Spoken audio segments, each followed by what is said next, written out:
why there are violations of the Constitution, like in Coramoxy, the United States, in Shank, the U.S. But overall, it is important to uphold the values that our founders had in Federalist Paper 51, distancing the factions that could be created or the mob rule from the government. Furthermore, I think the founders created and sort of established this idea in the Constitution with the Ninth Amendment that people have certain rights that are not directly enumerated to them in the Constitution. But we have a process, right? You went through it. So why not go through that process?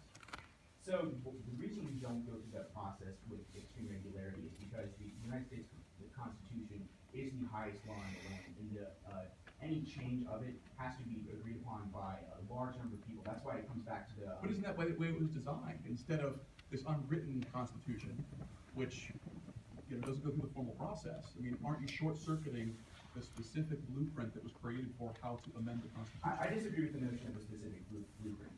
There's the publication of congressional proceedings, the very early the establishment of judicial review. All of these things are intentional and anticipate an unwritten body of constitution that works in conjunction with the existing constitution to create a democratic society that can live as long as it has.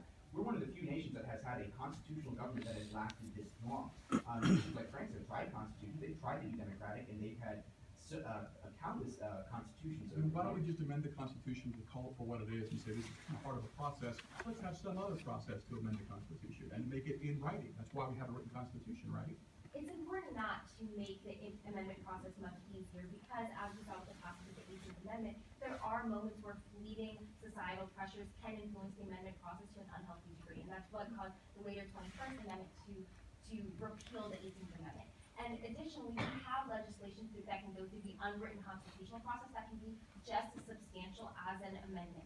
And while Justice Scalia, for example, would have advocated for a easier amendment process, as a unit, we believe that it's important to uphold the framers' intentions of distancing the people from directly inputting into the amendment process and changing so permanently our Constitution. Is the basic concept of checks and balances allowing the government to work like that? I think what we see right now, there are some issues that we're currently facing with regards to checks and balances.